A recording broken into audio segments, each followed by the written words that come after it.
Big Bang Theory. I watched that. Okay, so the role that you played and the role that Sheldon played were faces that were not animated, voices that didn't have intonation, and all the consequences of that in the social interactions.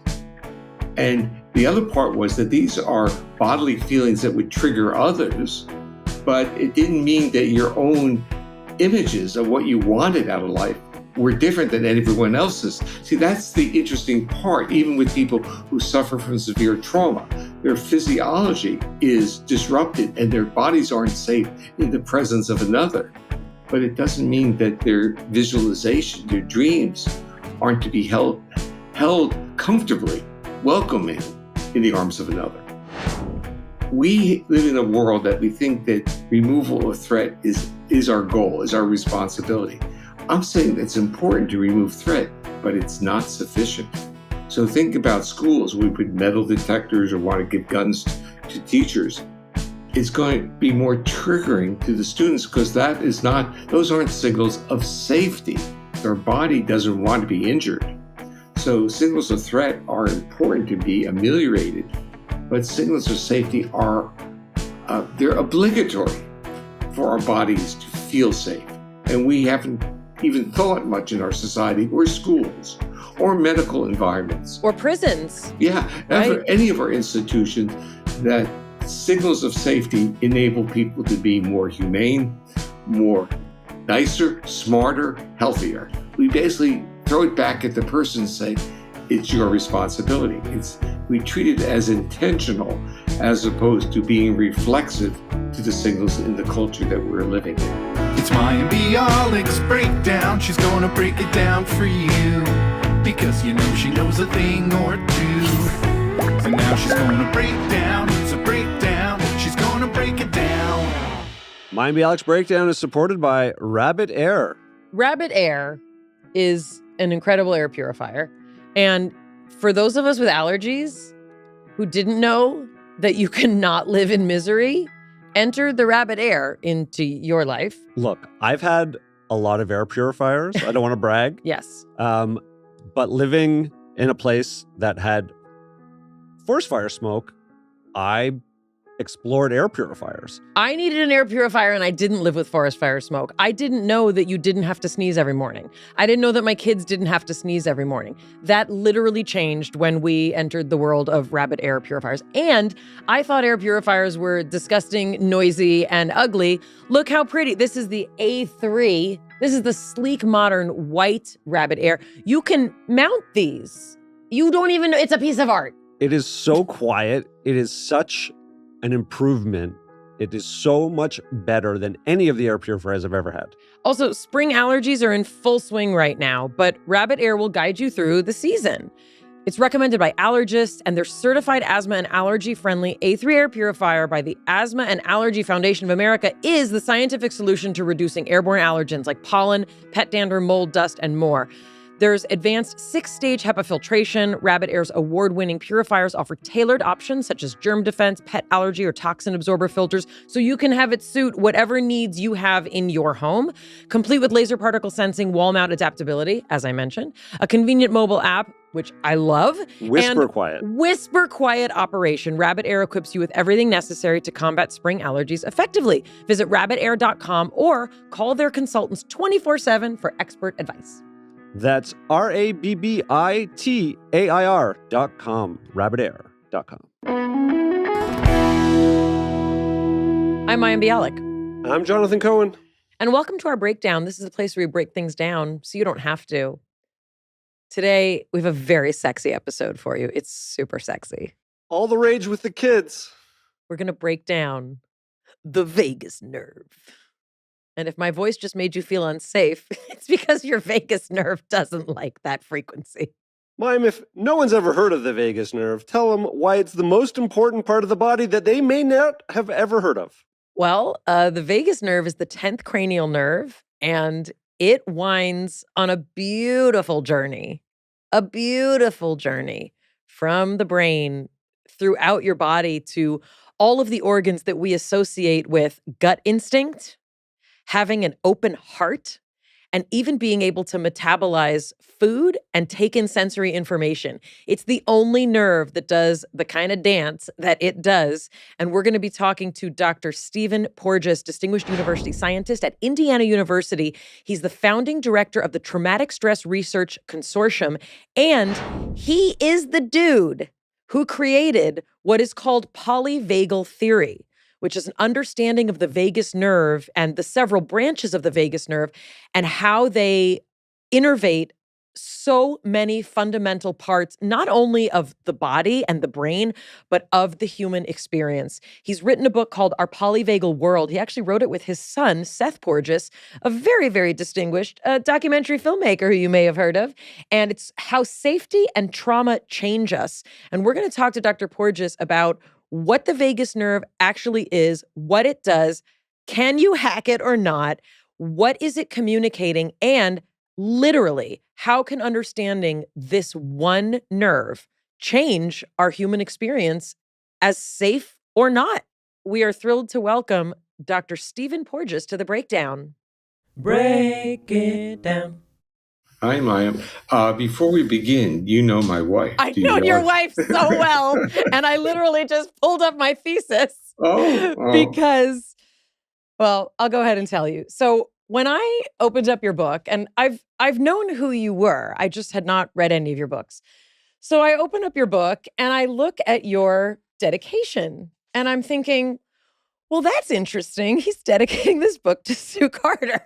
And I thought, I can't wait to figure out why. Like, it didn't put it together.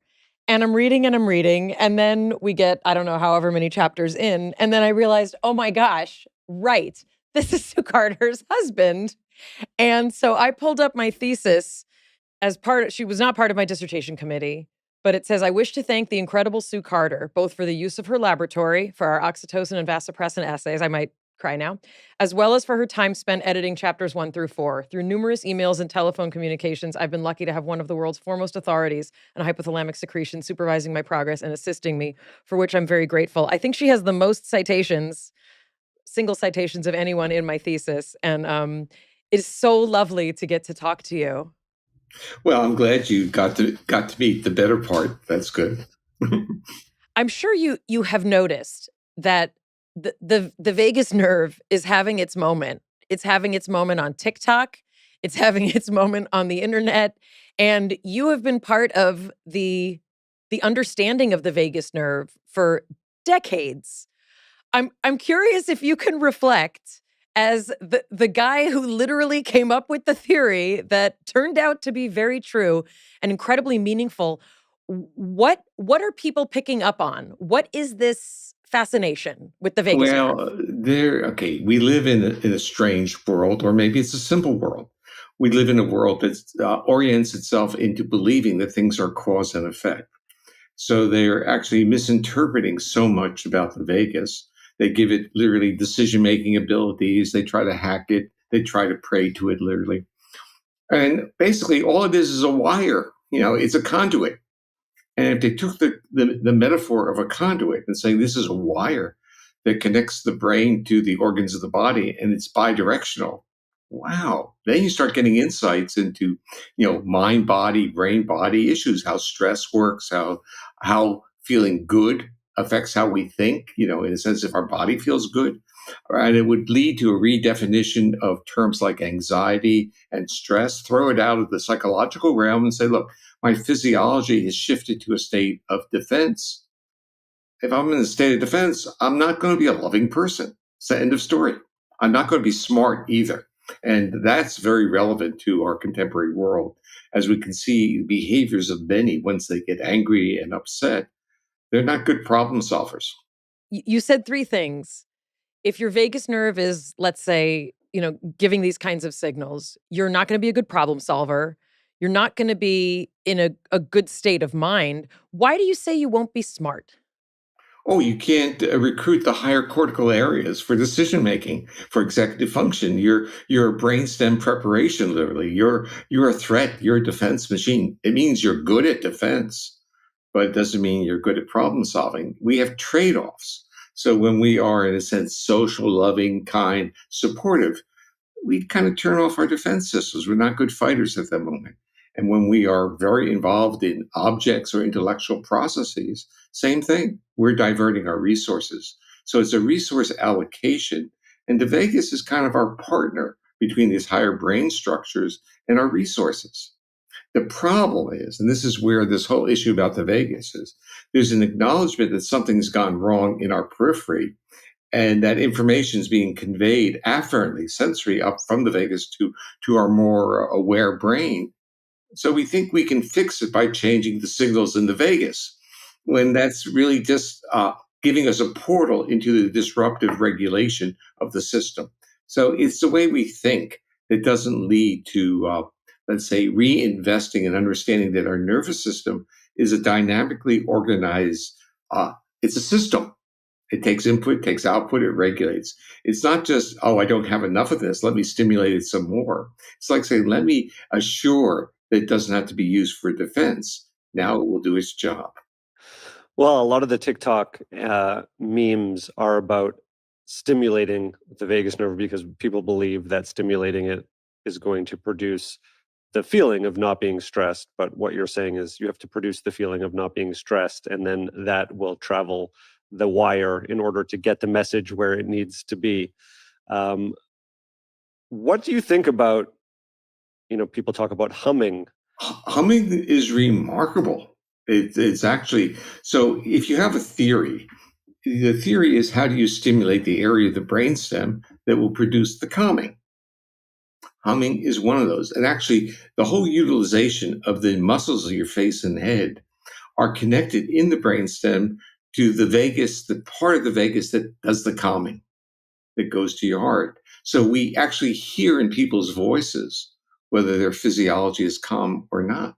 We see in their faces whether they are accessible, comfortable in their bodies or not. So we project that and we broadcast our physiology. So once we understand that we are really the producers of our own states, we have different options. Humming is one of them, by the way. Okay, so humming is good. Singing is good. Singing is good. Playing wind instruments is very good.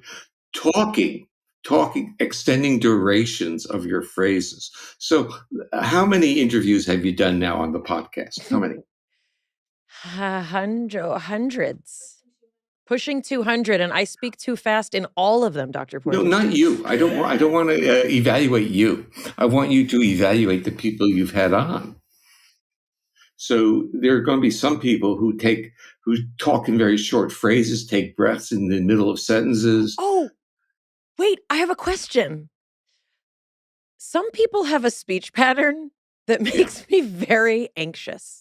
And my parents are from the Bronx. Like, we talk fast. If you don't interrupt, you don't get heard. But sometimes people will speak and it's very staccato, and I can tell that there's anxiety, and it makes me want to crawl out of my skin. Is it because my vagus is mad? No, but it affects your vagus. So this is the story here. This is what I call the social engagement system. It's the utilization of all the striated muscles that are linked with the face and the head.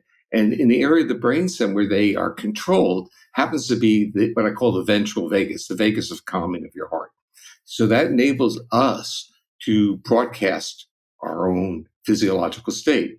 So these people are broadcasting to you a physiological state of threat. Now, what does your nervous system do with someone who is expressing threat to you?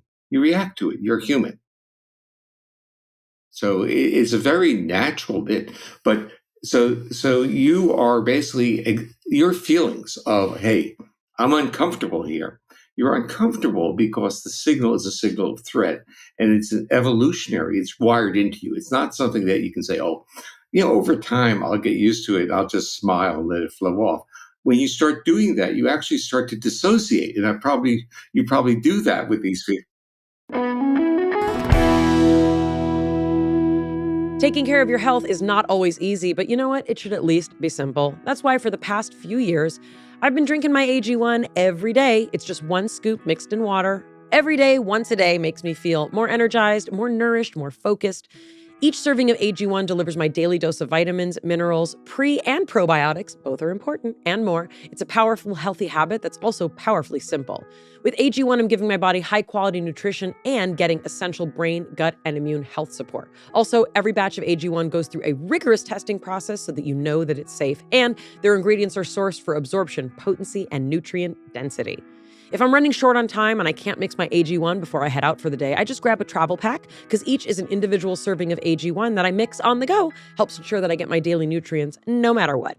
If there's one product we had to recommend to elevate your health, it's AG1. That's why we've partnered with them for so long. If you want to take ownership of your health, start with AG1. Try AG1 and guess what? Get a free 1-year supply of vitamin D3 plus K2 and 5 free AG1 travel packs with your first purchase. Exclusively at drinkag1.com/breakdown. That's drinkag1.com/breakdown. Check it out. Mayim Bialik's Breakdown is supported by BetterHelp. You know, I could do a lot in my life with one more hour to the day. I really feel like I need more time to prep food, more time to meditate without having to squeeze it in, and more time with my kids. And a lot of us spend our lives wishing we had more time and trying to squeeze everything into the day. But the question is, if time was unlimited, how would you use it? Do you really know what you want to do with the time in your schedule? I've found that therapy is very helpful in helping me figure out what matters most to me and being able to plan my day so that I don't feel like I'm running out of time and there's no time left for me and my kids. If you're thinking of starting therapy, give BetterHelp a try. It's entirely online and it's designed to be convenient and flexible and suited to your schedule. You just fill out a brief questionnaire, they'll match you with a licensed therapist, and you can switch at any time for no additional charge. Learn to make time for what makes you happy with BetterHelp. Visit betterhelp.com/break today and get 10% off your first month. That's BetterHelp, HELP.com/break. You talk about people sending threat, basically, or things that are being perceived as threat by someone else. So for Mayim, it's that choppy speech pattern. What are we human beings, maybe us in this podcast or people more generally, what are we sending that we don't realize is threatening to others? Okay, so let's start off by changing the language. We're going to get rid of words like perceive and use the word detect and place it at the level of a nervous system detection, which does not require our, let's say, intelligent, aware brain acknowledging it. So we detect, our nervous system detects it, and in the detection, it carries with it a reflexive physiological shift. That we are aware of. We are aware of our physiological shift. That's what Mayim's describing. Her nervous system detects this pattern. It's an evolutionarily wired into her system. She's being bombarded with signals of threat. And her nervous system is saying, hey, get me out of here. This is not comfortable.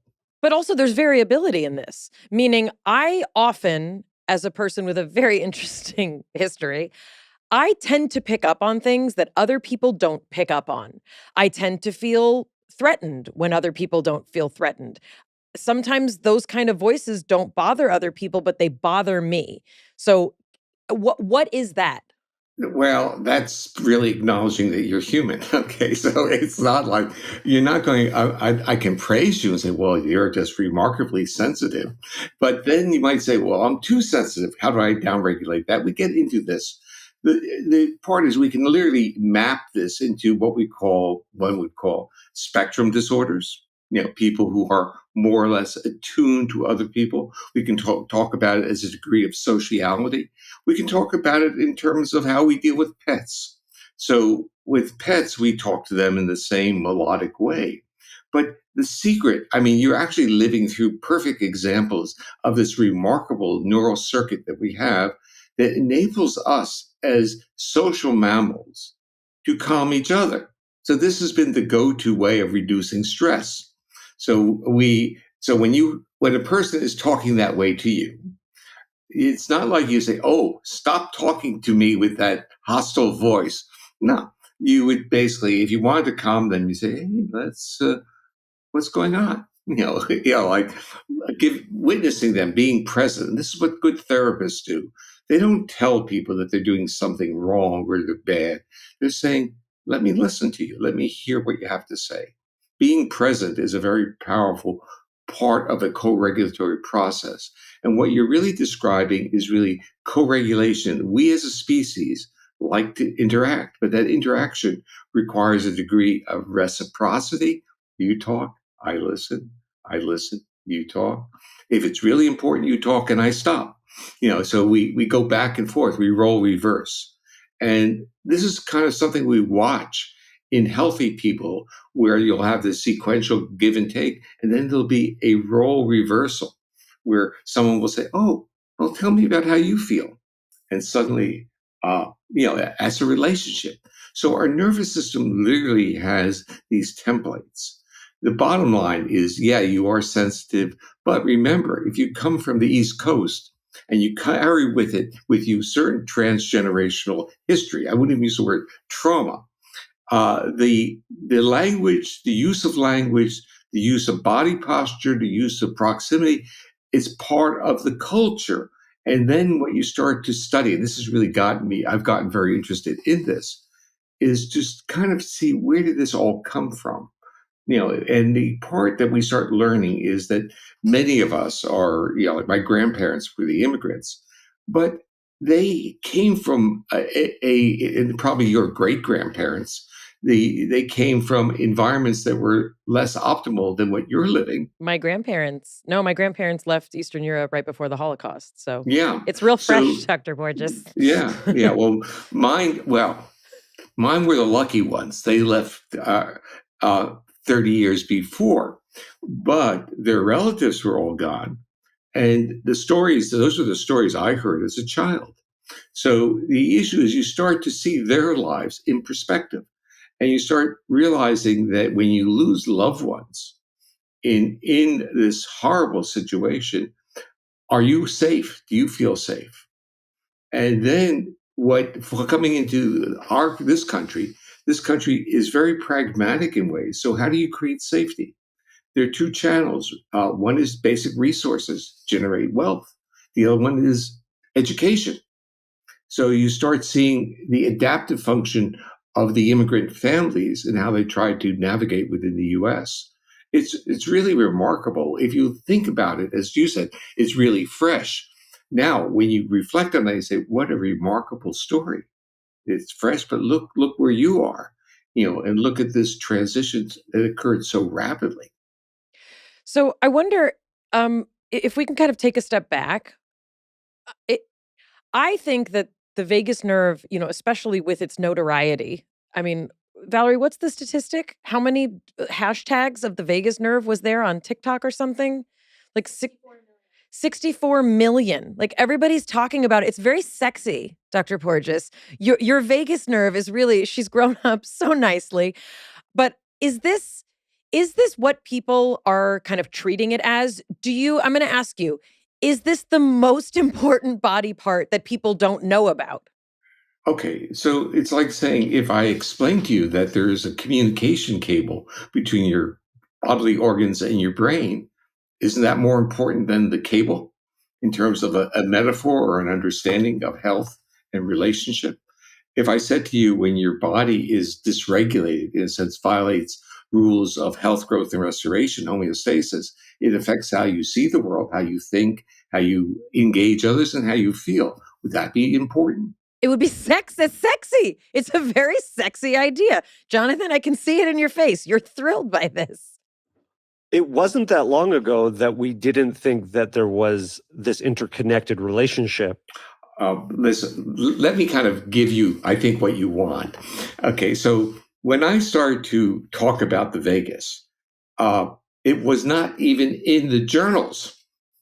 So you take a book like major conferences at the NIH, National Institute of Health, on stress, thick books, the vagus wasn't even mentioned.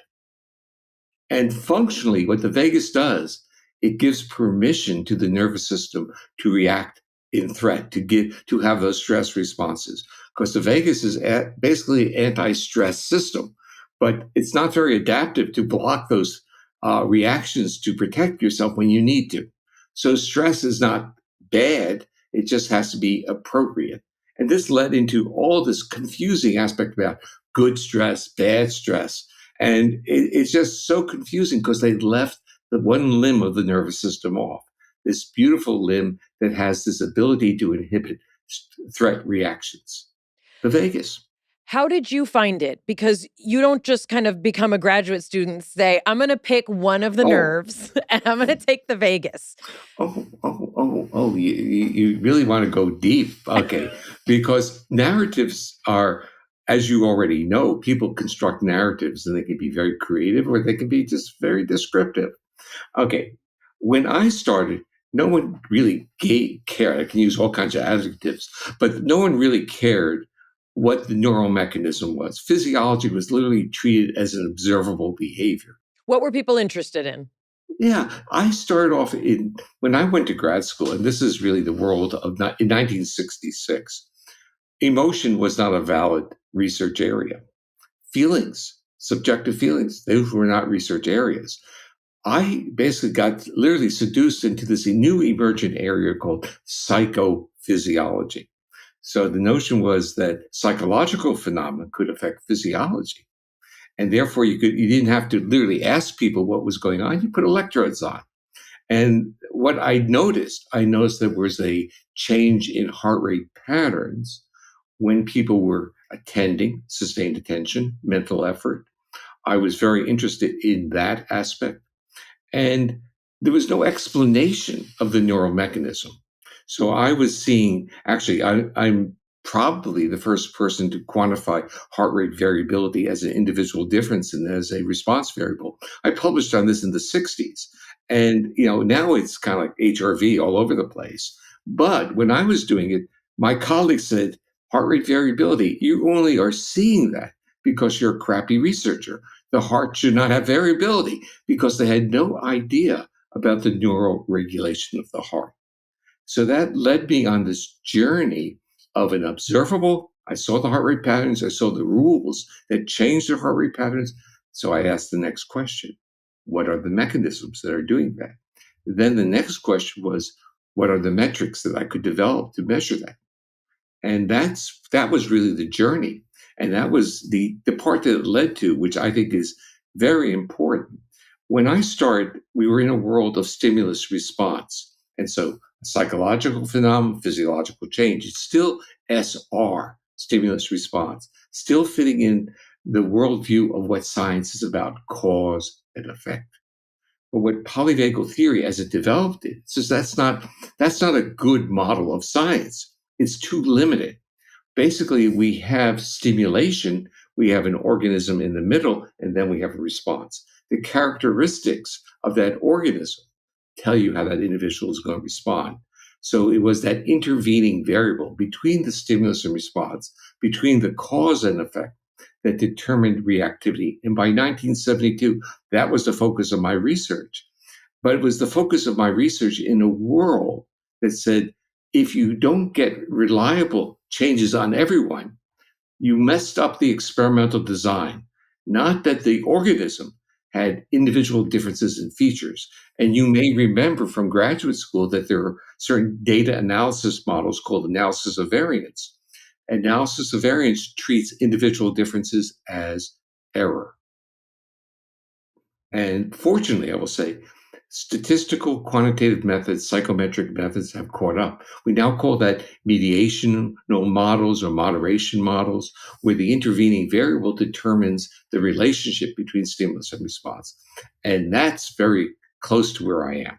You talk about the notion of HRV, which I think a lot of people don't understand, and they don't realize why they should care about this as a health metric. So it would be awesome to get that explained. Yeah. Okay. So I think you're absolutely right, because it's been literally marketed, and it's been marketed as a easily obtained observable that can be measured through wearables.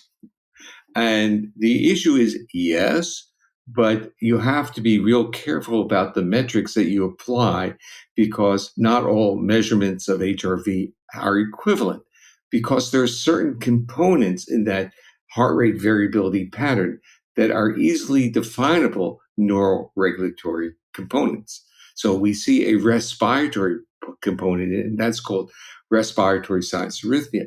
That component, the neural mechanisms of that component are well understood. That is that ventral calming vagal circuit. And it was known since 1910 by Herring, if you ever run across him, that he was basically saying when you do your dissection and you're recording off the vagal nerve, you know if you have the cardioinhibitory fibers, if it has a respiratory rhythm. So it's the functional output of that system gives you respiratory signs and rhythm. And that has been my journey. How do I create a better measure of that? Because as you develop a better measure, you are do better in terms of prediction of responses. The things that people are measuring with wearables, when you look at HRV, this is one of those things that, a lot of people are being told, you want a high HRV. If you have a low HRV, it's a sign of this. And I'll be honest, my teenager started wearing a wearable and he sleeps like a baby and he has phenomenally high, stable HRV.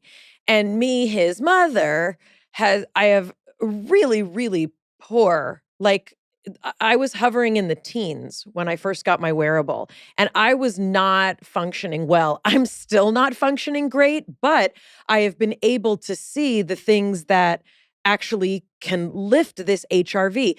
Is this an accurate way for people to understand HRV and the vagus nerve? Okay. It's not a bad way. It's not the best way. Okay. It's like here's the big divide where basically HRV is measuring heart rate and is measuring the variation in beat to beat changes. Now, the question is embedded in that variation are different neural signals. And HRV is a descriptive, it's not a neural based metric. So you have to go one step further. And that's where I was going in the 70s, 80s, 90s, and continue to go there. But the rest of the area said, oh, let's just call it HRV and run with this. Because HRV, you can get increased heart rate variability with arrhythmias, with ectopic beats, and you have to be able to distinguish that from the rhythmic patterns of a neural feedback system that is working well. And that has been my journey, is to get a neural metric. The interesting part is that all of this, let's use the term hype and technology advances in sensors and wearables has not been to improve the ability to extract the neural influence, but to, in a sense, measure the physiological signal. The physiological signal is a composite. It's the intellect that we can use to break it apart and pull out these different components that is useful, most useful, I should say. How do you get the neural signal? Well, you basically use a signal processing algorithm that is tuned to take out this rhythmic component. And so you have to build that into your algorithms. So it's a different algorithm. And for decades, I had developed one. I even had a patent on it. It elapsed. And over decades, people were really trying to say, well, that's just because you're saying it's better. Okay. And I'm saying, well, it's theoretically, here's the math. This is it. So I finally, this is in 2011, which is to me yesterday, I had a good grad student. I said, we're going to do this study. We're going to use, with college kids, we're going to use partial vagal blockade and see which methodology is best. So we can literally talk about with another evaluation size of the statistical effect. So basically, with the method I developed, it was 4 times better than the primary methods out there. So it was a much stronger, better ability. It didn't mean that the other measures weren't correlated with it. They just were not as specific. So finally, after, 4 decades, I was able to feel, yes, I was vindicated. I had done something right. But the issue is, for most people, they don't really care. They're just saying, do I have more heart rate variability? And in general, the answer is it's not a bad estimate, but you can have really aberrations in it, like arrhythmias. And then you may be humming, I can't use that word here. You may be thinking that you're doing fine, and you really are vulnerable. Mayim Bialik's breakdown is supported by Third Love. Hey, do you want a bra that's sexy or a bra that's comfortable? Well, guess what? Thanks to Third Love, you can have both. Third Love was started to take all the frustration, ick, and out of bra shopping. That's why they make solutions for every bra problem, also known as broblems. Their bras make it easy to bring back the support you've been missing, get smoothing all the places you need, and they have straps that actually stay put. True story. Designed at their headquarters in San Francisco and made from premium materials, they put every style through hours of wear testing on real women, including themselves, before it's given the stamp of boob approval. Comfort and support are guaranteed. Plus, whether you're a double A cup or an H cup, their virtual fitting room will help you find your perfect fit fast. They even invented half cups. No more feeling stuck between two cup sizes that don't fit. That was me until I found Third Love. At Third Love, bras can be sexy and comfortable, and comfort and support are actually guaranteed. Plus, you can visit their virtual fitting room, find your perfect fit fast. It's time to get your problem solved. Use code podcast15 for $15 off your first order at thirdlove.com. And now, a word from our sponsor, Betterment. Let's talk about you and your money. You like your free time. You like to relax every now and then. You like to feel totally chill. But your money likes to work. And Betterment is the automated investing and savings app that makes your money hustle. While you're catching up on sleep, your money's up early, earning 11 times the national average in a high-yield cash account. Your money's a multitasker, diversified in expert-built portfolios of low-cost ETFs. And your money's optimized with automated tax-efficient strategies, just like the pros use. Your money is a total workhorse, so you don't have to be, because you've got Betterment, the automated investing and savings app that makes your money hustle. Visit betterment.com to get started. Learn more about high-yield cash accounts at betterment.com. Investing involves risk, performance not guaranteed, cash reserves offered through Betterment LLC and Betterment Securities. Betterment is not a bank. How much of mindset and sort of thought patterns, optimism, pessimism, the intellect is playing into this? And like, is there any way yet to start to measure where people's thoughts are as it relates to their heart rate variability? Okay, so this is actually the types of questions I had in the 70s. Okay, it's like, okay, what knowledge, what information can I get about a person by putting some electrodes on without having to talk to them? Like the Muse headset, for example, or speech analytics. Yeah, well, I will tell you, we are now able to estimate vagal control of the heart from the intonation of voice. I just want you to know that, because that's also being regulated by a branch of the vagus. It's also coming from the same area of the brainstem. And that really was our evolutionary heritage as social mammals. We were broadcasting in the intonation of our voice, our physiological state. And that once you understand that, you know exactly what frequencies you should look at in the vocalizations. You can build an algorithm on that. So the part that what you can learn from putting those electrodes on is you basically can answer two questions. One is the physiological state of the individual, meaning is it really supporting homeostatic functions, or is it really locked into a state of defense? The second one, which I find really interesting, is how it dynamically changes. So let's say even with posture shifts or exercise, does it withdraw that vagal influence and does it come back on? And I coined a metric that I call vagal efficiency. And I think that will map into many of the, let's just term disorders that are labeled dysautonomia, POTS, irritable bowel syndrome, basically where people have autonomic anomalies that when they go to physicians, the physicians basically say, I just don't understand what's causing it. You're fine. To me, the organs are fine, but they're really not working. So I think many of these features of what we call medically unexplained or functional disorders are really reflecting a atypical neural regulation of that end organ. So it comes right back to extracting the neural regulation. So now here is the next problem. In medicine, whenever you go in for an assessment, and assessments are evaluation and our bodies react in threat, when we go into doctor's offices, what measures of neural regulation of any of your organs have you ever had? There's no toolkit. The closest thing is HRV. And HRV, as it's being used, doesn't have the specificity, but it could. And that's really what I'm saying. We could develop better metrics of neural regulation, and that will map into a lot of the symptom clusters that occur without end organ damage.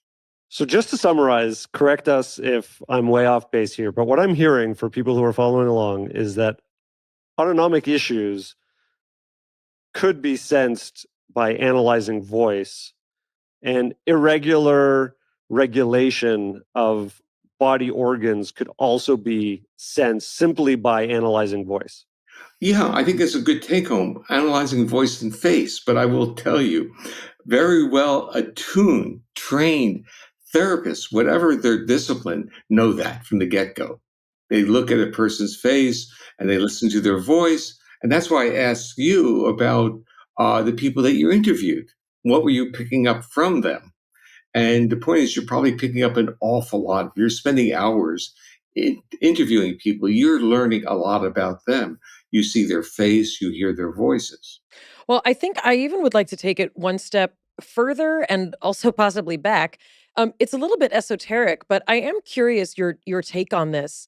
You know, one of the things that Jonathan and I are so interested in, and kind of from different perspectives, because obviously I'm trained as a neuroscience person, and Jonathan is not trained as a neuroscience person, but when you talk to people who are, let's say, energy workers, or people who are healers, or in particular, let's say people who work in mind-body syndrome, right? There's very skilled therapists who work in kind of the Dr. Sarno kind of school of mind-body integration. A lot of craniosacral therapists who do somatic experiencing. We just had Peter Levine on. So, you know, this notion that there are people who, in many cases, don't have formal training, but seem to have some sort of intuitive sense of understanding. And when Peter Levine talked to us about it, he talked about that there was, you know, on one side, all of the male mathematicians and physicists who were, you know, talking about thermodynamics and a closed system and, you know, entropy, and that explains somatic experiencing. And on the other hand, were all of these female healers who did not have any math or physics under their belt, but they were understanding people's experience from how they presented themselves, what their faces looked like, what their body posture was, how their voice was. People even do this work in babies. So I'm wondering if you can talk about both sides of it. Are there people who are more in tune with picking up these signs of someone else being in safety? And are there people who are going to get better care from people who are tuned into them that way, as opposed to a classical Western doctor who's going to say, I don't know, blood work's fine, must all be in your head? Well, I don't need to answer that because you have already. You know the answer on that. So uh, the part, of course, of this is, and I guess this is what I've done with my life. I bridged uh, the very traditional, very laboratory-oriented scientists. I learned the language. I perform within that with the critical behavior and expectancy of an aggressive academic. I mean, I can play that role, but I always love to step out. I used to say, what goes on before anything after dinner, I'll talk about. But if you come to visit me in my lab, be respectful that my lab can't deal with some of these things. So when people talk energy and stuff, you know, I'm there listening. Uh, but what I do is something different than many of my colleagues. I listen to these people and I say, can I extract principles and use a different language to explain it? And what can I learn from it? So the first thing we learn is it doesn't matter what discipline the person is in. They can be helpful if they create a safe context or a safe environment with their patient or with their client. The body does the healing. This is the first important part. And this becomes the separation of our naive Western view of we think the healing is being done to us. And that's why we take medicines. That's why we have manipulations and surgeries. Now, our body is going to be differentially welcoming to any intervention, including nutrition, based upon the physiological state we're in. So if we're in a state of threat, we're not an efficient metabolizer of useful materials. So when you have loving people, the bottom line is the first route of interaction is through co-regulation, in which there is a social interaction in which our bodies feel safe with one another. I love this. I mean, I love your answer, and I also love the openness, that you have in this arena, because I think it's been sort of why your work is able to be applied in all the ways that it was, or all the ways that it has been. Especially because you didn't start out as like, I'm going to study trauma, and No, I'm no. going to find out how the vagus Or, nerve or, can or modulate was it trauma. Prater Willi? Listen, Right. I was pulled into Prater Willi, and Prater Willi is also very explainable. A lot of the symptoms from a polyvagal perspective, including the weak suck, swallow, and breathe reflex at birth or vocalize. That's the social engagement system, and you can hear it in their voices yet. Right. And the fact that they have auditory hypersensitivities and exhibit what might be called anxiety is just a reflection that their autonomic nervous system is locked into a state of threat. So, yeah, I mean, it's really, I would say, intellectually fun to move around, to start seeing how generalized principles are there. All we have to do is literally drop our defenses and start seeing what's going on. It's been, for me, this remarkable journey. And I have looked at from preterm babies, and I did research in obstetrics as well as neonatology and autism. And I've done animal work because I wanted to get at the mechanisms. It's been kind of fun. But I think the point you're getting at, though, is not many people have that level of flexibility or the ability to enjoy challenging the existing knowledge of their disciplines. And this is more of something that I've been reflecting on during the past, I'd say, 2 years. I'm trying to figure out in my own trajectory, what would I've done differently and what surprises me? And a couple of things surprised me in retrospect, and that is literally the boldness of doing it, not the curiosity, but the boldness in the arenas that I was willing to step into. So whenever I walked into a different discipline, whether it was anesthesiology or obstetrics or neonatology, I had to learn their vocabulary. I didn't expect them to know my work. I want to take a little bit of a journey just for people who may not know. So there are 12 cranial nerves, and nerves, when you dissect them, they can vary. Sometimes they kind of basically look like dental floss, or they can be a little bit thicker. But basically, there's 12 of these sets of nerves, and they're, for lack of a better word, under the brain. Just that's kind of the easiest way to describe it. That's almost insulting to brainstem centric person. That is very true. They are on the dorsal side of this. So we have these 12 nerves, and many people have probably heard of the optic nerve, right? Like, that's the nerve that's in charge of seeing, right? I'm being very, I'm kind of oversimplifying here.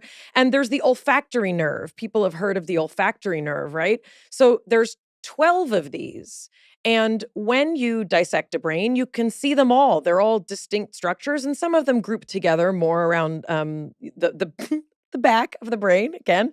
But the vagus nerve is number 10. And, these are things that we have to memorize in as undergrads and as grad students. And, you learn there's one nerve that I remember. The way I remembered it is it's the one that when I would get full migraines, that nerve would get activated, and I would feel it from my nose to my lip into my teeth and my chin. So, each of the nerves basically, it subserves a different part of either the brain or the body. But the vagus is special, and it's special because of really what it touches and how. So when you look at all of these different nerves, they don't look distinctively different. Everything's the same color in the brain pretty much. It doesn't look any different. But can you tell us, you as the person who knows most intimately cranial nerve number 10, tell us what the vagus nerve, where it winds, what it touches, and what that means. Okay, I'm going to emphasize the other part and really where it starts from. So we have to think about the vagus as the mammalian vagus as the product of an evolutionary journey. And we can see this journey in embryology. So in virtually every other vertebrates, virtually every vertebrate, the vagus comes from only one area, a dorsal vagal nucleus. and it's unmyelinated. Primarily, it regulates, in humans, it's still there. It regulates the organs of the gut primarily, but it also has some input on the heart. But what happens in embryology and in evolution is a subset of the cardio-inhibitory fibers, the neurons that slow the heart through the vagus, go for a walk. They go for a journey. They go for an exploration. And the exploration is now ventrally, where they meet up with the area of the brainstem that regulates the striated muscle of the face and head. So it's like this very strange marriage between heart and face. And this really is the trigger, from my perspective, of sociality. That it's the understanding of the other person's state, physiological state, through voice and face that enables us to come closer to another individual without being defensive. And also, we know that there are people who lack the ability to detect facial information, and those people have a very, very hard time connecting. So and I want you to continue on this journey of the vagus, but I just want to kind of underscore this point that we have this nerve that is literally linked to what we would identify as gut feelings. It also is linked to what we would say is our heart, right? If you think about what it feels like in your heart, and it is also dialed in to our ability to see, is this person safe or are they not? Yeah. Okay, we're going to deconstruct what you said, because we have two areas of the brainstem from which the vagus comes from. The dorsal, and that goes to the gut in humans. That's your gut feeling. And that is the one that tends to be affected by trauma so much, because the body gets triggered not into a mammalian response, but into a reptilian shutting down response. And reptiles, when they're under great threat, they don't need to breathe for a couple hours. They can just hunker down and wait. Same. But the ventral vagus is now the heartfelt vagus. And it's really the connection between face and heart. Now, when you start to reach around your face, you are touching major areas of the trigeminal. And there's also, so the face, even though we think of it as the facial nerve controlling it, the trigeminal has a lot to it as well, especially going into the jawbone. We all know about the trigeminal from the dentist. It's also a very thick nerve, the trigeminal. And also the trigeminal has interactions in the brainstem with the area that regulates the vagus of the heart, the ventral vagus. So we start seeing that the cranial nerves that regulate the muscles of the face and head, including those that regulate the middle ear muscles that literally tense our eardrum and enable us to listen to social communication, all that is wired together. So you find out, like people on spectrum, there's auditory hypersensitivities, their eardrums, they're not hearing human voice, but they're hearing noise. The noise is threat. Their faces are flat. Their voices are monotonic. Their breathing and their heart rate variability is low. You start seeing all these clusters coming together, and you start saying, well, it's not a diagnostic feature of a pathology. It's a diagnostic feature of an organism in a state of threat. Wow. And this provides the optimistic perspective of what polyvagal theory brings to the table. It says, oh, you can have this, but optimistically, it can be, quote, retuned or repurposed when the body gets signals of safety. So I want to, as we're taking this journey with the vagus, we've got gut feelings, we've got heart feelings, we've got the ability to understand, are you placing me in a situation where I'm going to feel safe with you? And in addition, prosody, the ability to hear someone's tone or to be dialed into what someone sounds like. These are all very, very old skills that the brain has had to group together, and it all happens with the vagus. Yeah, well, I want to kind of stop right there and remind you what you spent several years doing on it. Was it NBC or where it was on The Big Bang Theory? Yes. I watched that. Okay, so the role that you played and the role that Sheldon played were faces that were not animated, voices that didn't have intonation, and all the consequences of that in the social interactions. And the other part was that these are bodily feelings that would trigger others, but it didn't mean that your own images of what you wanted out of life were different than everyone else's. See, that's the interesting part, even with people who suffer from severe trauma.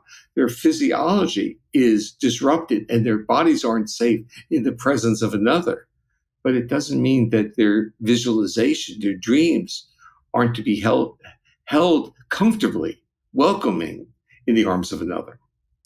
One of the really beautiful things that you talk about, and this has been, since your original polyvagal theory and is in particular talked about in Our Polyvagal World, which you wrote, I should add, with your son, Seth, you bring up a really important point that I think, especially for this generation, of people who are getting information so quickly and they want to know, like, what's the medical thing I'm supposed to do? And can I click on it and give it to me in 15 seconds? What you say about the vagus nerve is that the vagus is not telling you if you are safe. It's telling you if you feel safe. And those are two different things. Can you talk a little bit about the difference between being safe and an objective perception of feeling safe?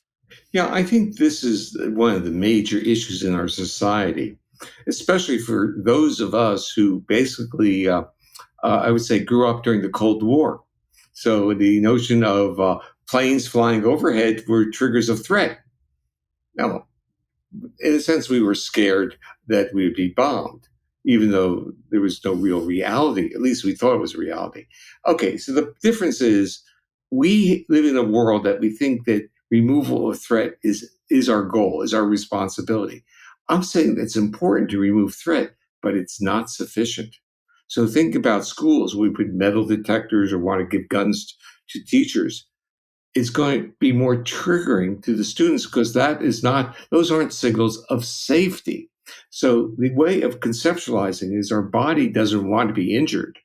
So signals of threat are important to be ameliorated, but signals of safety they're obligatory for our bodies to feel safe. And we haven't even thought much in our society or schools or medical environments. Or prisons. Yeah, right? Any of our institutions that signals of safety enable people to be more humane, more nicer, smarter, healthier. We basically throw it back at the person and say, it's your responsibility. We treat it as intentional as opposed to being reflexive to the signals in the culture that we're living in. So I don't mean to compare schools and prisons, although it wouldn't be the first time I did so on this podcast. Well, listen, I would give you another one. I have described being a university professor for over 50 years as being in confinement. And the issue is not that it wasn't good, not that it wasn't beneficial or wonderful, but it was extremely limiting on intellectual curiosity, creativity, and exploration. So it was extremely frustrating. So I think of it as literally being in a prison, not necessarily being abused by the actions of the prison selectively, but it's an abusive environment. Schools, medical environments, our society is functionally abusive. We're all like nodding our heads in agreement over here. But I mean, one of the one of the really special things about this book in particular, I mean, you address each of those things in their own chapters. You have a chapter about the workplace. You have a chapter about schools. You have a chapter about the prison system. And the notion is, what kind of behavior are we trying to produce from an institution that inherently is not helping people feel safe, even though you can check the boxes and say, it's safe. There's a metal detector. There's walls and no windows, right? Like, that's counterintuitive to the actual human experience, which you're saying the vagus is crying out to have that kind of safety. Yeah. Well, I even try. So we created a not-for-profit called the Polyvagal Institute, and we were trying to develop educational materials for schools, to create workshops to, in a sense, make schools more, quote, polyvagal informed, meaning get kids out of states of threat and let them develop.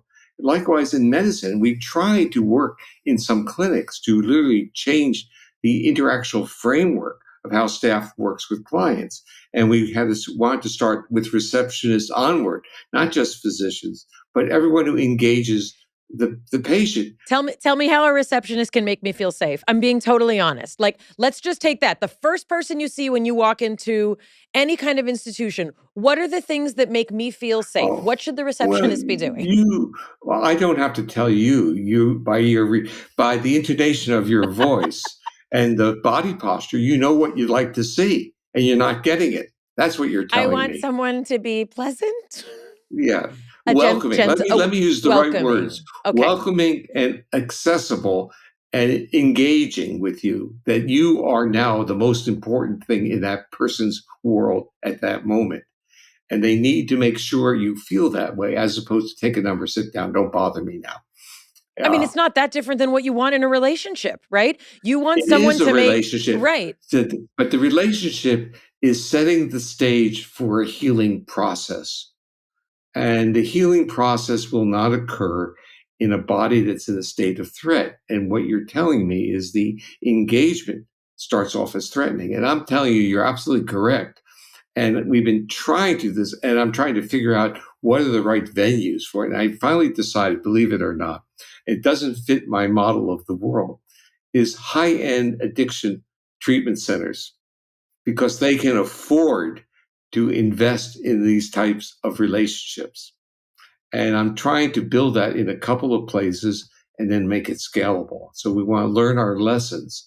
But I try to work in a Medicare, it was a Medicare Advantage type clinic, and which had a lot of people burn out of staff and a lot of churn with people dropping their system, and everyone being very frightened and mobilized, and was very difficult. Okay, I have so many questions that are like specifically so our polyvagal world centric, but also there's so many other things that this encompasses. You know, I grew up in Kaiser. Like I grew up, my dad was a public school teacher, and so we had Kaiser coverage. And this is not a general statement about Kaiser in general, but I will say that I grew up in a very kind of like factory organized medical system. And there was not a lot of choices we had. There's like not, the new thing is like, there's not even a receptionist at Kaiser anymore. You cannot call and get any information. So like my mother still uses Kaiser. There is no general number. There's no general information if you have general questions. It is such a complicated system. But what I will say also is that for those of us who were not raised with money or resources, that's the best healthcare that you get. Meaning, this is also a class system. Like the vagus nerve seems to also be preferentially cared for in situations where there are simply more resources. Yeah, let's just stick on that because that's an important point. So let's talk about a marginalized segment of the society and ask the question about their vagal regulation. Their bodies are locked into states of threat. They start getting what is often called psychosomatic or psychogenic illnesses, cardiovascular, obesity, gut problems. It's the consequence. In a sense, it's not, okay, I sit back and say, we could be so informed and we could create much better systems. Why don't we? And we're always confronted with the answer. And people say, well, it costs money. Capitalism. But if this is done right, it saves money because people don't go in for medical care if they don't need it. They're healthier. And actually, when Kaiser started, it was that whole idea that it would save money because people would be managed better. They were just managed incorrectly. Well, it's because, okay, so it's like my interactions with the medical groups are really, it's not the physicians because they feel like they're being killed or stressed out, committing suicide, all these things, because they can't even practice medicine. It's not even like they can't get any of the pleasure of delivering their service. They're robbing from them is that interaction. They sit in front of the computer with electrical records and don't even look at their patients. The patients feel disconnected and they feel disconnected, and this is not what they signed up for. Capitalism. I think it all comes down to capitalism. I want to touch a little bit more before we get into some of the implications for trauma, which I think are really, really, important to highlight. I want to touch one more second on the multiple modalities that are impacted by the vagus nerve. So you mentioned literally your ear will tune differently if you don't feel safe. So you will be, and this is your old animal brain. You are listening. Again, I keep crying. I'm very, very activated today in our episode, Dr. Porges. You are tuning into sounds of the equivalent of the roar of an animal. You're listening for things that resonate at the frequency of predation. Like that's what our brain, like we may think like, oh, I drive a fancy car and I have an iPhone, but we are animals and our vagus nerve is literally saying, if you don't feel safe, I'm going to have you listen for the things that your body needs to listen to if you're not safe, like the growling of an animal and not the loving voice of Yeah. a friend. What let's stick with this for a moment because there are a lot of consequences. Language delays, testing poorly on vocabulary tests. Auditory processing. Yeah, being viewed as not being very smart. And really, your body's in a state of protection. It's not in a state that can afford to interact. So we see these things occurring. The body's adjusting, but it's not in the way that, let's say, education and our society wants. Yeah. And that's just one modality, right? That's sound. What about sensitivity to touch, to light, to emotional input? Okay, so I developed a battery of sensory scales because I was asking that question, and I had a simple theory, which was auditory hypersensitivity was at the root of everything, and when you're auditorily hypersensitive, you're tactily hypersensitive and you're visual. So the empirical data tells you something that's a little different. The empirical data says that if I can calm your body, and we did this with the Safe and Sound, basically a music that was melodic like a mother's lullaby, it's filtered, it's computer altered, and it's a neural exercise of processing those frequencies. And it's really quite effective for auditory hypersensitivities. And so what I wanted to see was what else changed with it. Okay. So what changed with it was visual hypersensitivities. And then I started to figure out, well, visual hypersensitivity is pupil dilation. What is pupil constriction? It's parasympathetic, it's cholinergic. So if my sympathetic nervous is on high drive, my pupils are dilated and I'm visually hypersensitive. And if my vagus starts going on, I calm down, the pupil starts to constrict. Tactile hypersensitivity. And what I found was the most interesting was ingestive pains disappeared, this problems, and selective eating. So this becomes Wait, what? Yeah.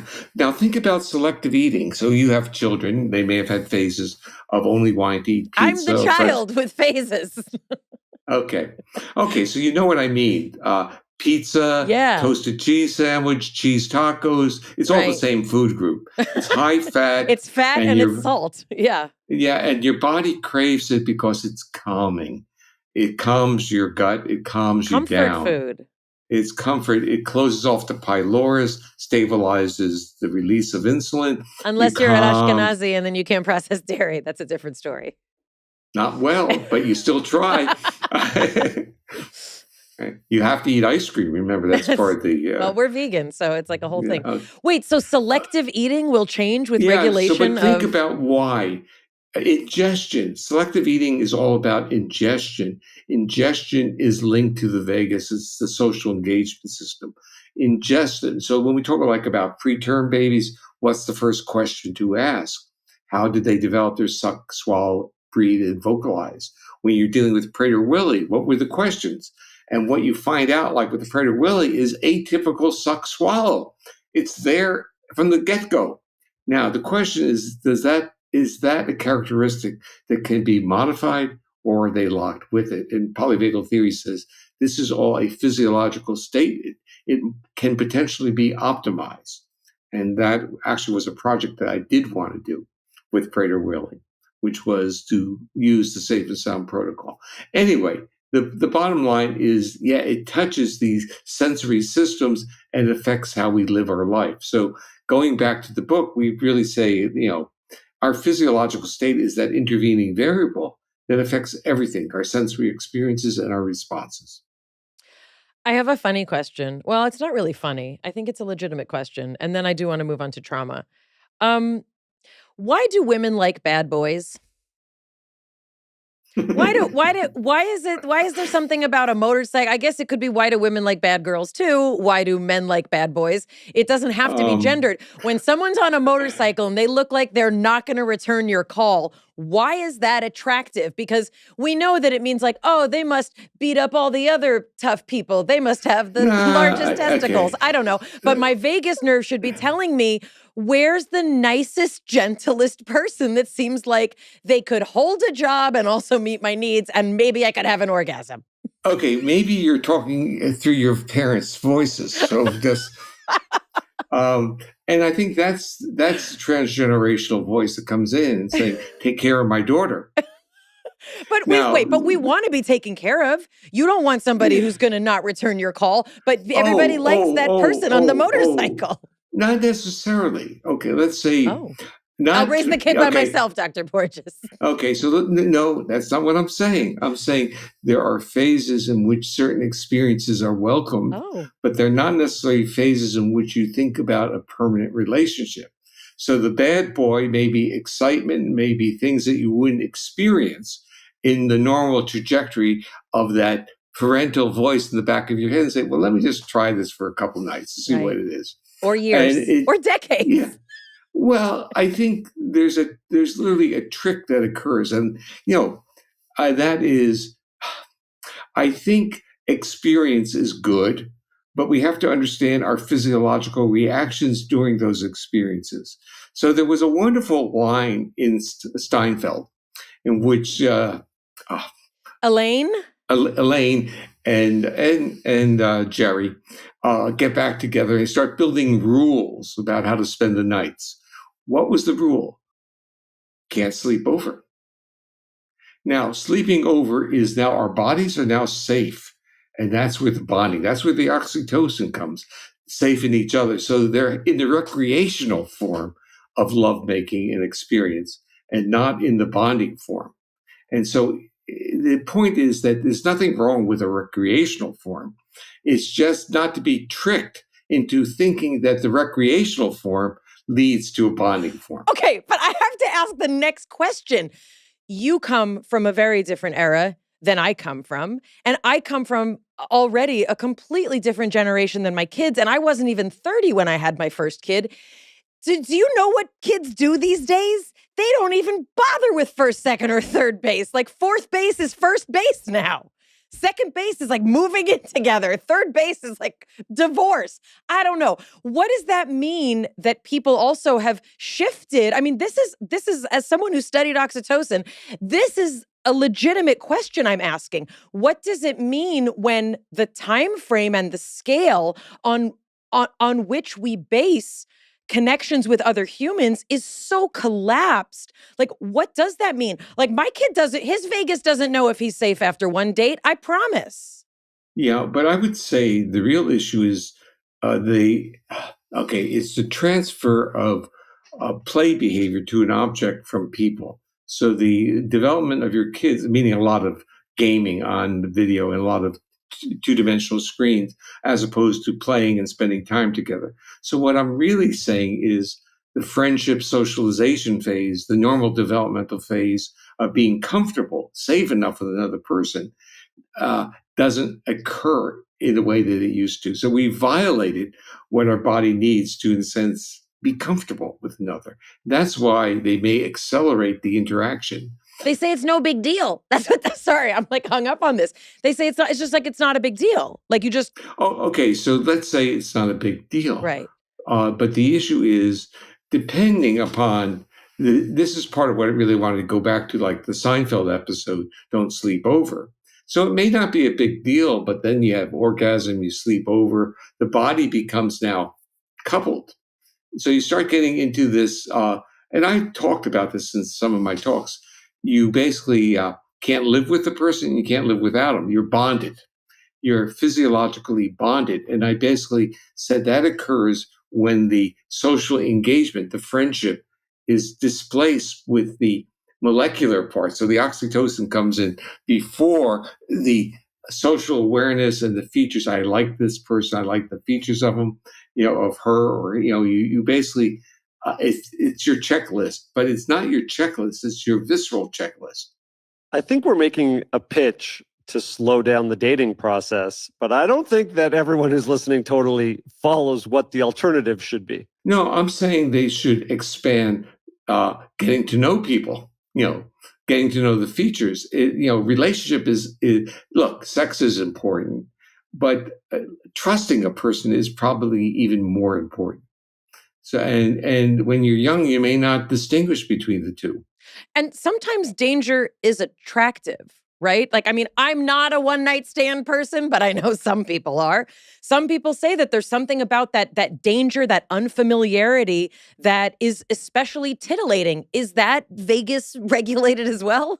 Well, if you're okay, the involvement of the vagus is really perhaps the vagus goes for partial break and allows the exuberance of the sympathetic nervous system without going totally dormant. So, we have to think about why do we like going on roller coasters? Well, some don't. I do. I do. The issue is we can experience jumping out of a 10-story window without getting injured. So we can have the exuberance, the exploration of those feelings, but in a safe enough environment. Then our body can have all these things. So in a way, relationships or even one-night stands, the expectancy is not to be physically injured. And then, so if they're, quote, safe people, then it's experiential without the bonding that is a natural way of occurring. So the work on oxytocin is really about, voles. They bond, they're stuck to each other for life. But in a way, human nervous systems bond too, and oxytocin plays a major role in that. And the issue is you can be bonded to someone you don't like. I want to follow this thread of immobilization because one of my favorite parts of the book, you talk about a green system, a yellow system, and a red system, right? That we know when things are a go, we know when things are an absolute no-go, and then there's something in the middle. But you describe that there are many situations in our life where there's aspects, and it calls to mind the beautiful kind of way that the vagus twists, turns, and connects. There are certain situations that combine elements of all these different phases. And sex you described as kind of a green and a red, and you keep using the word immobilization. First of all, there's I'm going to use the word receptivity, accessibility of sex, if sex is going to be pleasant. Now, if it's not going to be pleasant, it has different words we use for it. But if it's a consensual, pleasant interaction, bodies become accessible to each other. Okay. Now, to be accessible, the ventral vagus is on. Doesn't mean it's always totally on. It doesn't mean the sympathetics are off. The sympathetics give you the sexual arousal. Now, that's a go. That's like, yes. Well, in part, maybe for you, but not necessarily for, because the male, guess what the male needs? Hell if I know. Well, the male needs a tremendous amount of vagal control for the erection to occur. Wait. Okay. I'm trying to act like I'm not 12 years old right now. Okay. That's why many men, or let's say young men especially, in their initial sexual interactions can't do it. And they're accused of being scared. But really what it's about is that the vagus isn't there. They, in a sense, their body is interpreting the environment much more as threat, performance threat or whatever, not as a moment of expression of pleasure. Now, the interesting other part is once ejaculation occurs for the male, the physiological state goes into kind of an immobilization state. And that's a state of involving a lot of the dorsal vagus as well. And this is really, in a sense, when the dorsal vagus and the social engagement system, the heartfelt vagus, are on together, we have moments of intimacy. So the sexual act is not necessarily the intimacy.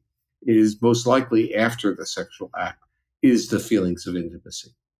And that happens that doesn't happen for all mammals, but it in particular happens for primates, right? And in particular Homo sapiens. Yeah. Oh well, we have to talk to Sue about that. Right. You know.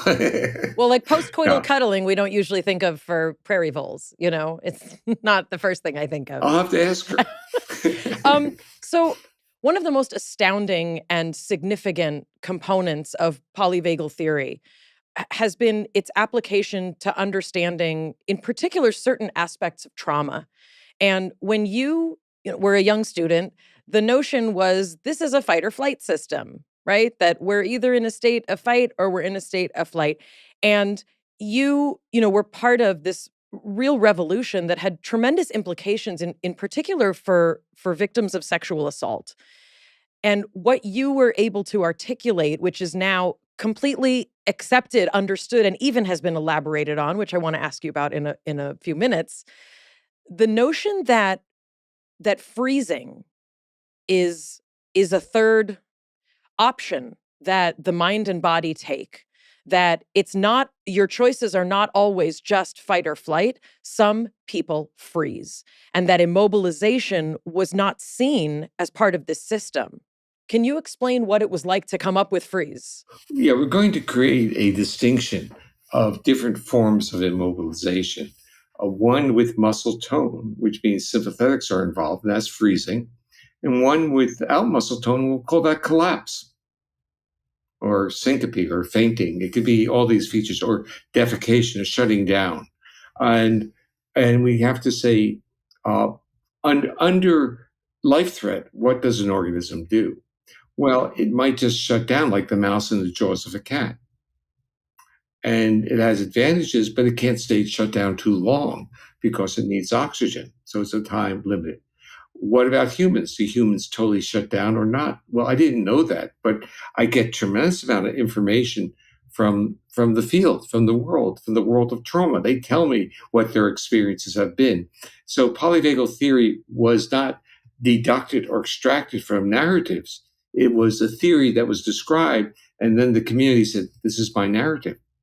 And what it did was it changed people's experience in the sense of themselves, from thinking that they were one unique and crazy to seeing that their body was trying to do the best it could and starting to honor what the body did for them. So we start seeing, let me kind of backtrack. We have these three resources. So think of the lights as resources, and that we can mix them. And as long as we mix them with the social engagement system, life is great.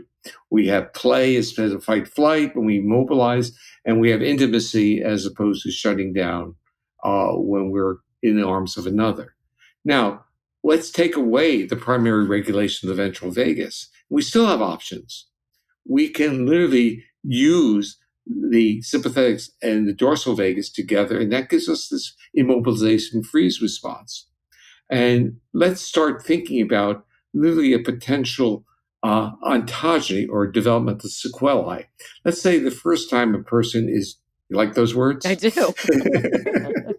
It's from my history as a developmental psychologist, which is really okay. So the issue was, to begin with, let's say that someone had this really horrible rape incident and they literally collapsed, passed out, and then they're in an abusive culture. And so the next time they froze. And then they're really in a really abusive culture. And so this becomes a common situation, let's say incest within the family. And then the person says, their nervous system says, freezing, shutting down is potentially lethal or dangerous. I'll fall, get hurt. Not that that's the level of decision. The nervous system is optimizing. Freeze is metabolically costly. But what happens if I just dissociate? So I see dissociation as this really superb, nuanced adaptation to a life threat situation that has the least consequence to the physiology. And when we start seeing it in that way, we start seeing this remarkable nervous system that is literally trying to optimize survival.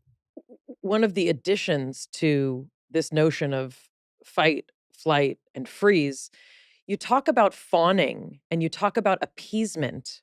And I think there's even one more that's been added. But can you talk about what those emotional concepts have anything to do with this? How does that work? Okay. So I have a colleague friend. Her name is Rebecca Bailey, and she's a specialist dealing with the people who have been abducted.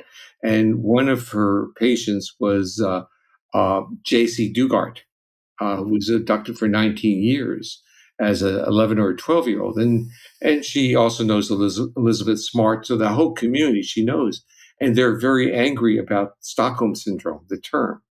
And about a decade ago, they came to me, Rebecca and JC came to me and said, you gotta help us because we don't like the word Stockholm Syndrome. JC was being accused of loving the guy. She said, really, she had all kinds of words for him. But the point was that they needed a different word. So I kind of ruminated on it for a while, and they kept literally engaging me. Finally, we wrote a paper last year. It's published in the European Journal of Trauma or Traumatology. And it really describes what appeasement is from a neurophysiological level. It's hypothetical. And the issue is it's a very remarkable nervous system that retains sufficient attributes of a social engagement system in a state of life threat and chronic fear to convince the predator that you're on his team. And you start to figure this out and say, what a remarkable one. But I said, I have to be real careful because we're in a world where people think all this is intentional. So someone who doesn't have the capacity or nervous system to appease, it's just not going to work. So we have to honor JC and the people who do that without having that expectation for another. And now I'm thinking about this appeasement for my friends who are of, let's say, of diversity, because they are often having life experiences like that as well on a chronic level. And I'm very interested in that concept that, they have remarkable nervous systems to, quote, fit in, but are they really fitting in? Are they getting all the benefits of the social interaction, or are they still under a degree of threat? So I'm very interested in that. Now the word fawning you put up. Yes. I describe appeasement as I'm important to you and fawning as you're important to me, meaning to keep that bond going. I think fawning is asking to be killed. That's how I interpret it. Because you lose the value. You once you fawn, and I think this is clear from those who appease, their nervous systems understood that they were still of interest and therefore being taken care of.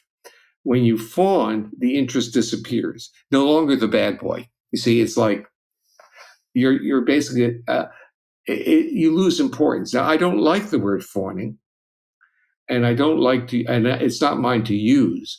Now, I will tell you that I never used the word appeasement until this past year or so. And about prior to the pandemic, I was talking in London, and someone asked me a question: how would you explain appeasement? I said, I'll think about that. Ask me in a couple of years. And so we actually wrote a paper, but we are also writing a paper on fawning now, the same people. And I think the restriction that they want on the word is fawning has to do with the issue of consent. And that is part of what they want articulated, that they want to be, because they're individuals who have been accused of fawning in these situations. And we have to have a great compassion for how these labels have been used to people who have been severely injured. Can we describe what fawning is for someone who doesn't understand it? For me, again, the use of these terms. Appeasement to me, as I said, is a person who is, let's say, captured and is under life threat and things, but is presenting cues of safety and trust to the individual who's a predator and is literally being welcomed into that predator's home. And there's a degree of trust going on, or apparent degree. It's not deep, but it's enough to not get injured. Now, fawning, from my perspective, and I have to say this is me talking and not people who have other people have used it, is fawning is just giving up, basically. It's like saying, take me, I'm here. That's it. I'm not even going to play with you. I'm just going to lay back. Your book also deals with COVID in a really special way. You talk about vulnerability, and you talk about the differential impact of COVID on people who, in many cases, had complicated trauma histories.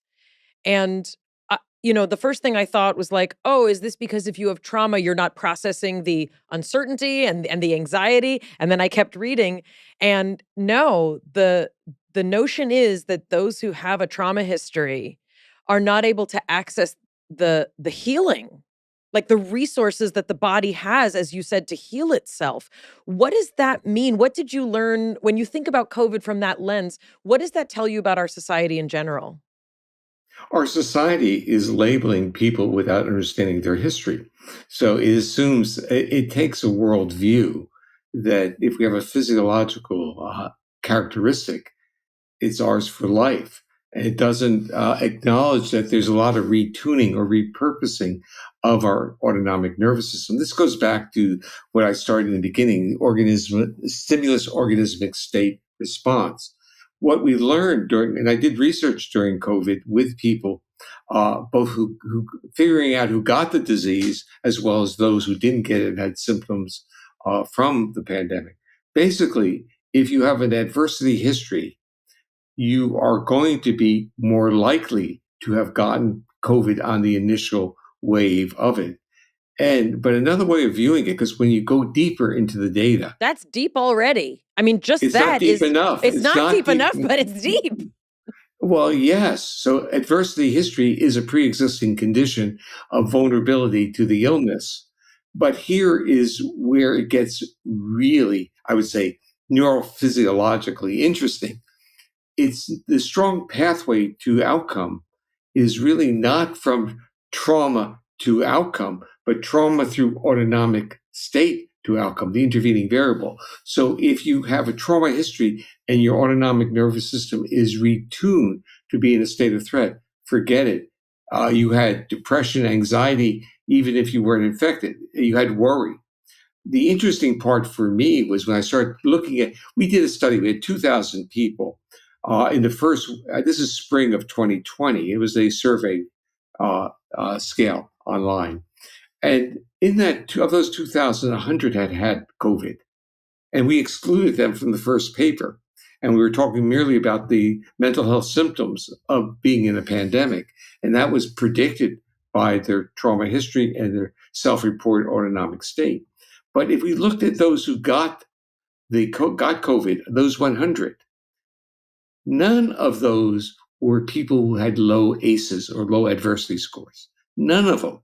So the people with low adversity didn't get COVID in that subset I had. But if they had a high adversity score, 75% got COVID. So the issue is we confuse this. So what became in the medical or public health arena, pre-existing conditions was a buzzword. You know what it really meant to the medical community? What? Obesity. Yeah. Now, again, the link between obesity and trauma is quite high. And that was literally discovered by a physician at Kaiser.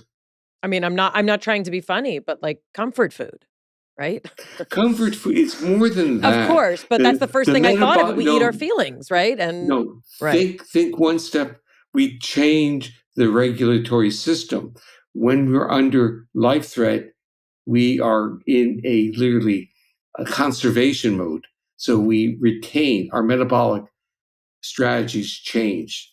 So we don't need to take food in to get fat. And that's what Filetti at Kaiser figured out.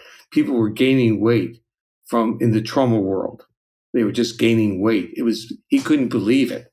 Well, and then you add food deserts, you add the socioeconomic pressure, you add the lack of access to healthy whole foods, you add companies that give you toys with the food that is going to cause you cardiovascular disease, and then they will have the clown visit you in the hospital. So you need to invite Rob Lustig. Have you met Rob Lustig? Okay, you need to invite him because he will get you really worked up. But he's a endocrinologist at UCSF. But what he did, he got a degree in law so he could fight the food industry. So he's extremely serious about all this. I want to ask about a book that was brought to Jonathan and my attention by George Bonanno. It's called The End of Trauma. And, I'm going to paraphrase and it already kind of makes it catch in my throat.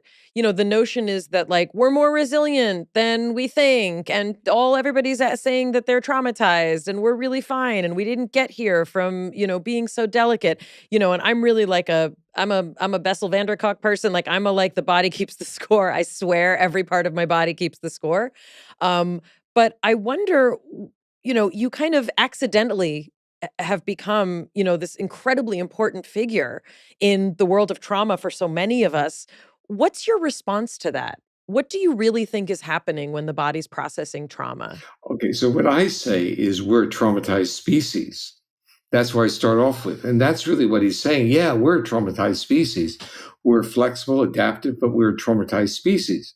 The question really is can we use our big brain to create a structure to enable us to share our gifts, which is that of sociality and co-regulation? So can we claim our evolutionary heritage, which is a totally different question.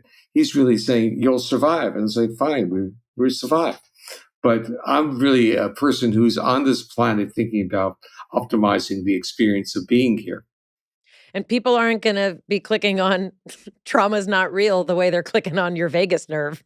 Well, I think it's my son Seth, who's really a brilliant communicator, and he gave his father the greatest gift the son can give his father. I can't have to say that to his brother, but his brother is the neuroscientist. So this is kind of the paradoxical thing, and he studies the vagus as well, but amongst other things. But Seth did something for me that was so important, and that is to take my words and put them into his words, to, in a sense, make it accessible. So Seth is a communicator. He's an orator. He's a filmmaker.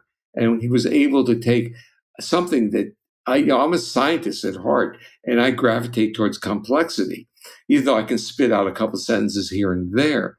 He deconstructs whatever I'm saying. So if he were here with me, he'd basically say, I'll take it from here, Dad. So talk a little bit about why you wrote this book with Seth, with your son, who also is a documentary filmmaker and a really, really fascinating communicator otherwise. Oh, he's amazing.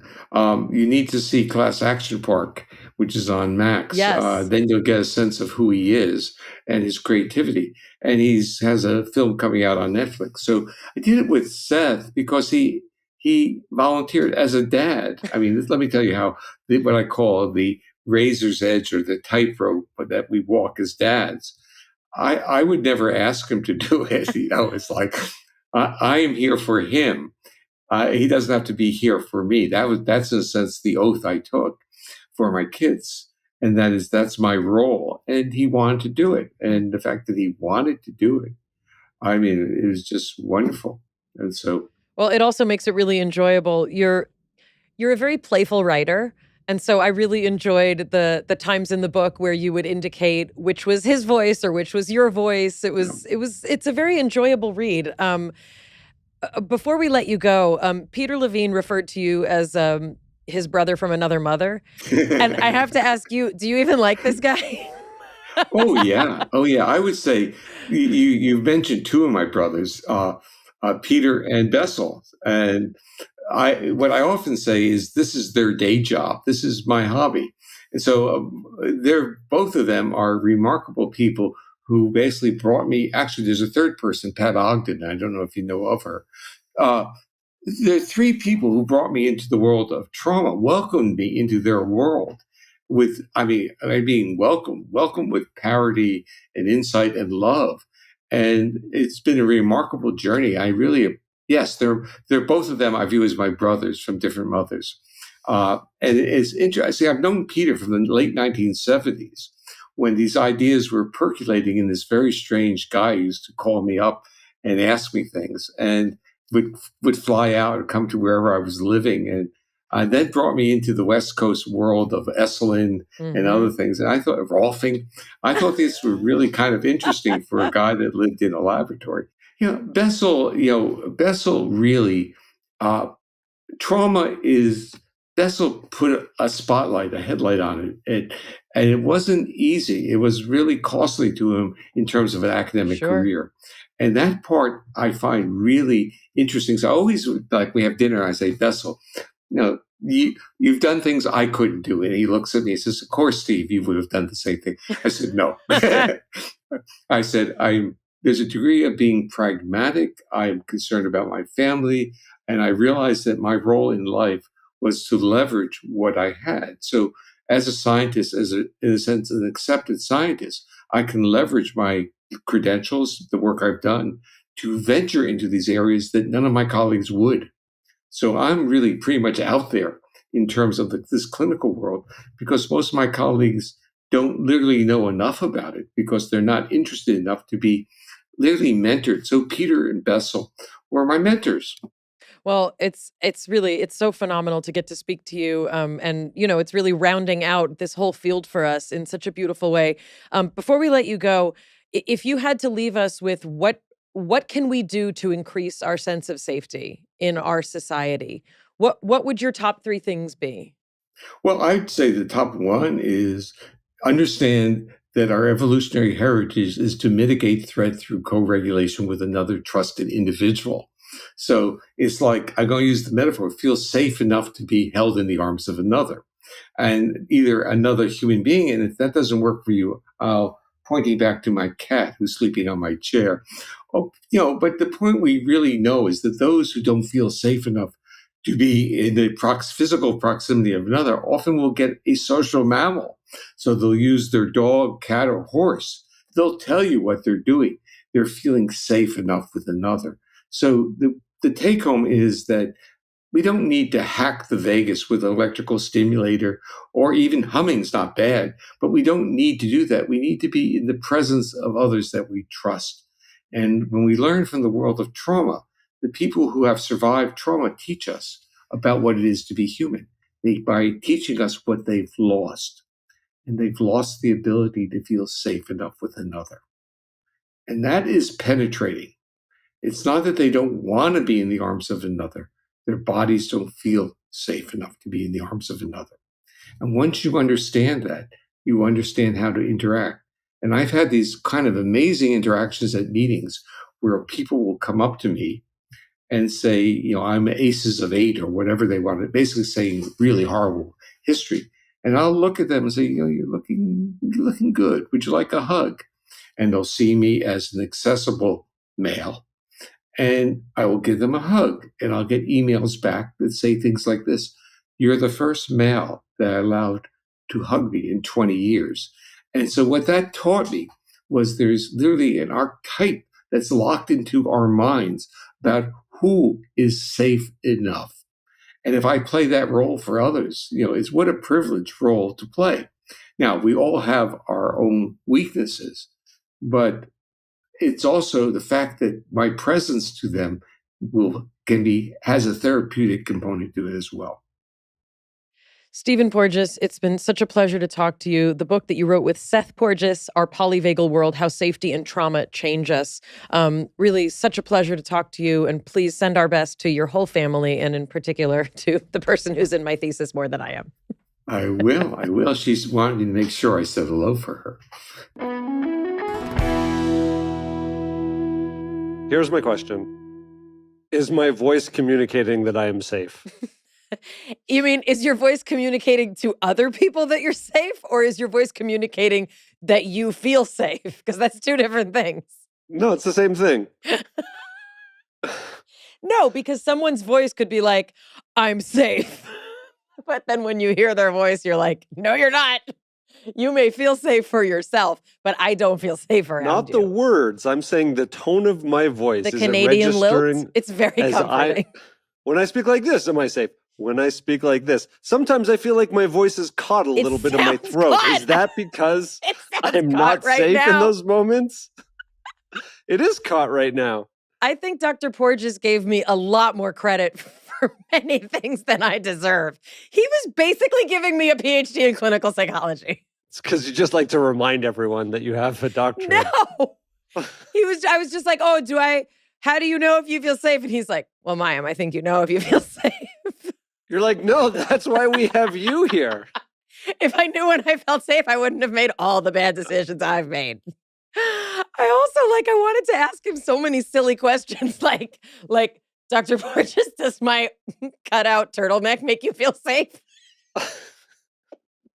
Dr. Porges, does my pointy chin make you feel safe? Dr. Porges, does the fact that I sound like Harvey Fierstein make you feel safe?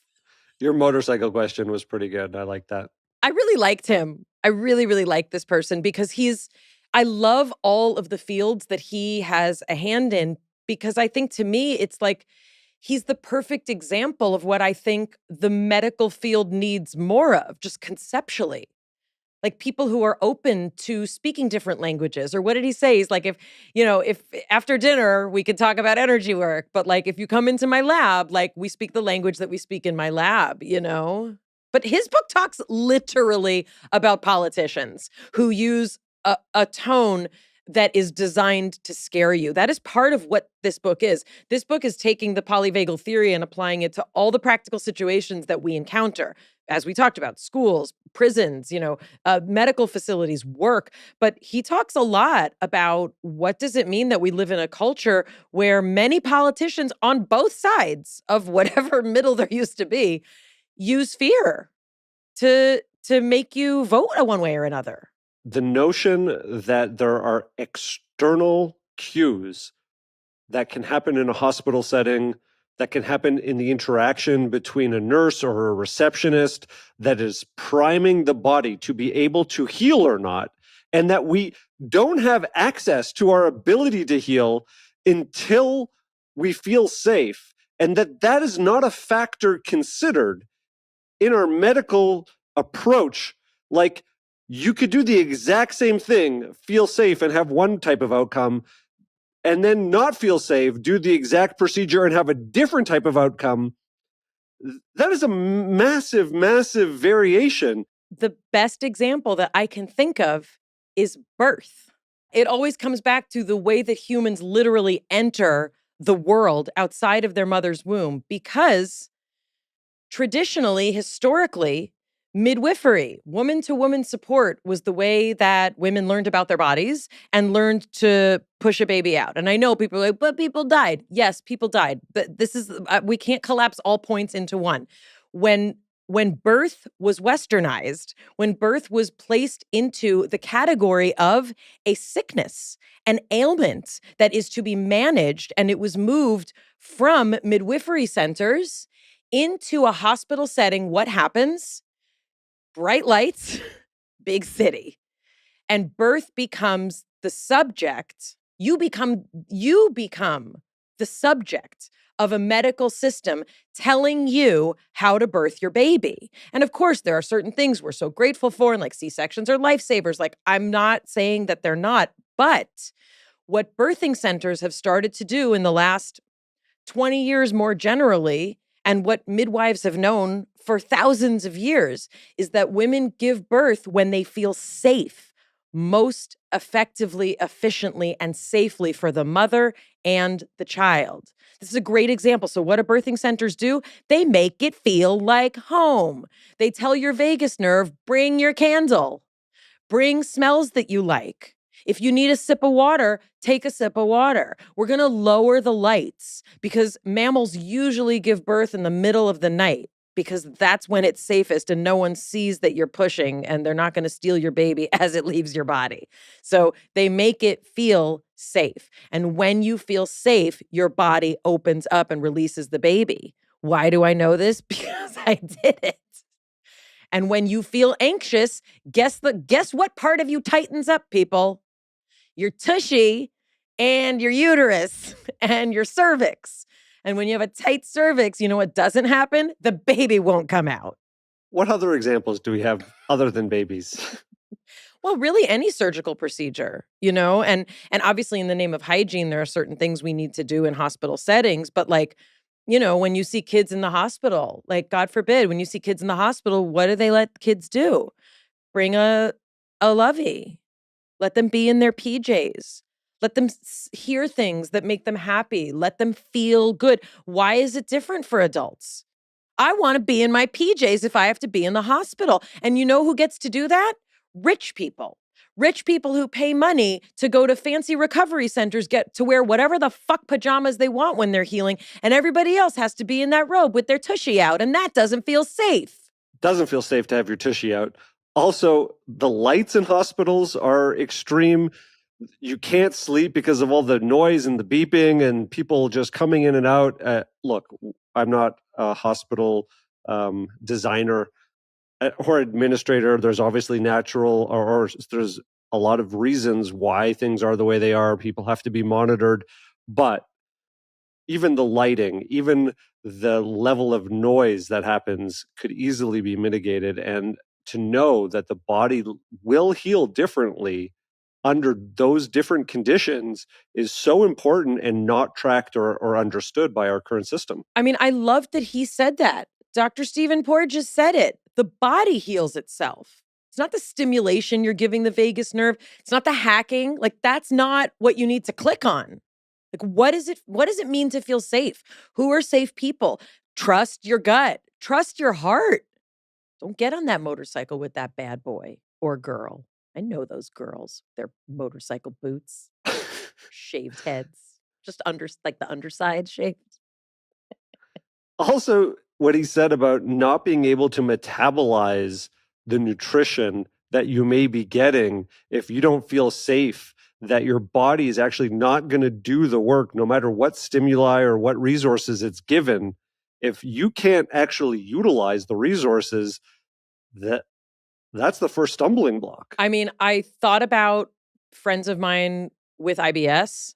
I thought about friends of mine with Crohn's disease also, which obviously Crohn's is, it's genetic and there are things that we know, but in terms of how we treat things like Crohn's, how we treat things like IBS, how we treat even colitis, there are certain ways that the body also needs to have support to be able to heal. And those people were dismissed as crazy. They were told it's all in your head. Oh, you're just stressed out. Figure it out, right?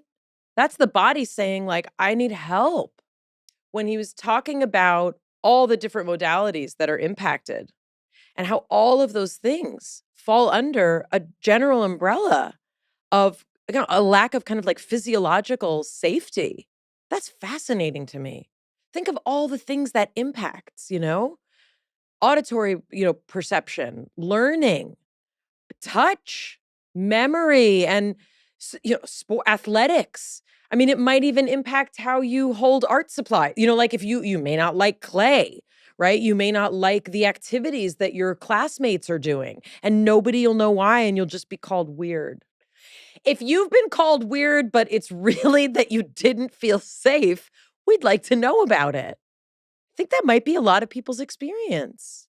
And there's a whole variety of reasons. People are like, well, of course I should have felt safe. My family had this type of house, or my parents had this type of job. But, why we feel safe or not is quite a subjective experience.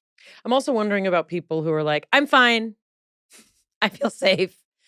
But have you ever met those people and everything about their body language and their voice indicates like, I don't think you feel safe. And they don't know. Highly defended people. I'm thinking of someone in particular who I knew who was such a defended person. I don't mean defensive, just defended. Like you couldn't get close. You could, like if you asked something deep, nope, everything's fine. And like it was always like that. And when I think about what this person's home life was like, it was terrifying. It's terrifying. But that was that's a coping mechanism that some people adopt, right? I'm fine. Everything's fine. It's a survival strategy.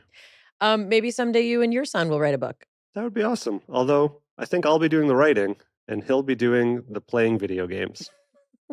That's a part of writing a book, right? Well, we've now had on 2 of the brothers from another mother. Bessel van der Kolk, we're coming for you. Can you just eat my oranges and wait for that one? I don't feel safe when you eat your oranges. What's the need underneath that feeling? I don't know. From our breakdown to the one we hope you never have. We'll see you next time. It's Mayim Bialik's breakdown. She's gonna break it down for you. She's got a neuroscience PhD or 2. One fiction, one and now she's gonna break down